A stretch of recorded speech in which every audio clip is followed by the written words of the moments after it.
welcome back to the Homestead Gymshed, episode 2. Wanted to make another video, talk about a little bit more about the shed, why I chose the size that I did, some things I had them do while building it, considering that it was going to be a home gym and not just a normal shed. I also want to touch on kind of where we're at with the shed currently, and most importantly where we're going, some plans I have for the future. But yeah, if you find these videos helpful, feel free to like, comment, and subscribe. You know how it goes, trying to build the channel. So yeah, let's get to it. Alright guys, so let's talk about the shed. I went back and forth between having one of these built professionally and doing it myself with a couple buddies. But after looking at the price of this done professionally and then pricing out the cost of materials, including the time it would take me to build it, I decided that it just made more sense to have someone else build it.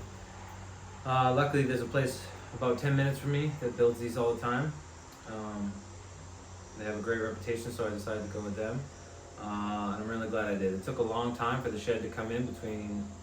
From when it was ordered to when it arrived was about 7 weeks. They're pretty backed up. They get a lot of orders for these things, so yeah. But all in all, I think I made the right choice on that end.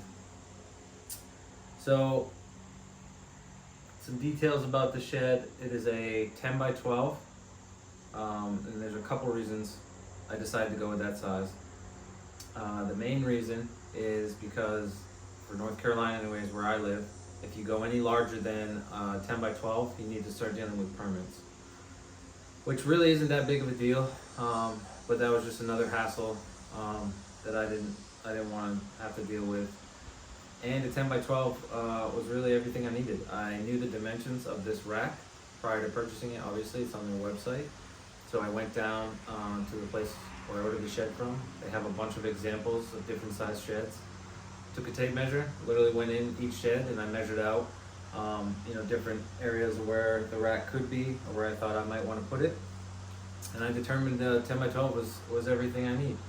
I can do over the bar, head over the bar pull-ups. I can do overhead press. I do deadlifts in here, squats. Can even do Olympic movements if I wanted to. I don't do a lot of those personally. That's why I went with the steel plates. But yeah, so that's why I decided to go with a 10 by 12. In terms of options for the shed, knowing that it was going to be for a gym, obviously wanted to focus on the floor. I knew that doing heavy deadlifts and stuff, potentially dropping weight, this floor needed some kind of reinforcement.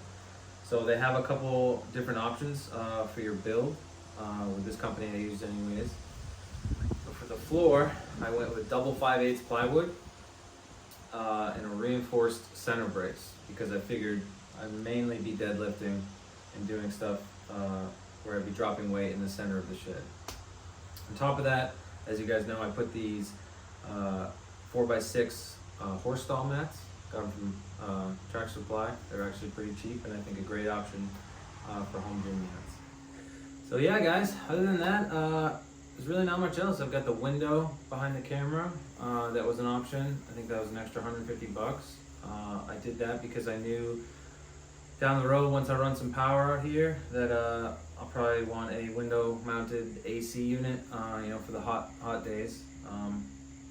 But yeah, that's pretty much it guys on the options for the shed.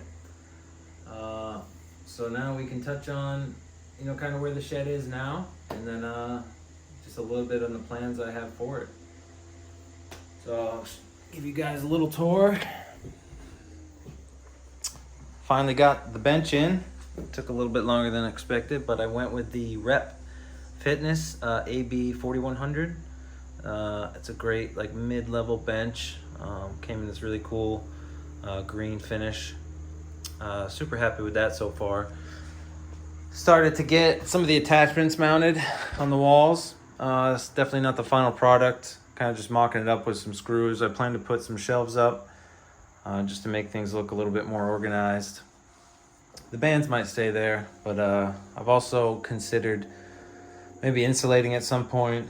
I'm not sure about that, but yeah, in terms of where I plan to go with the shed, again, I talked a little bit about running power out here. That's so I can have the window mounted AC unit. But honestly, guys, I've been fine without it. I found this thing.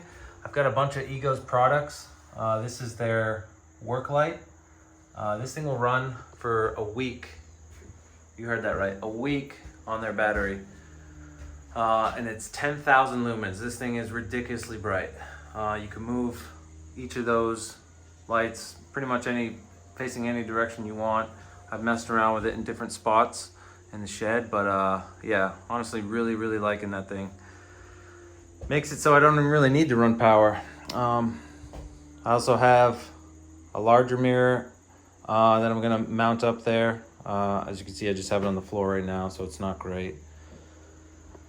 I also have this thing that's been really nice to have. I got this on Amazon just for charging my little portable speaker out here right now.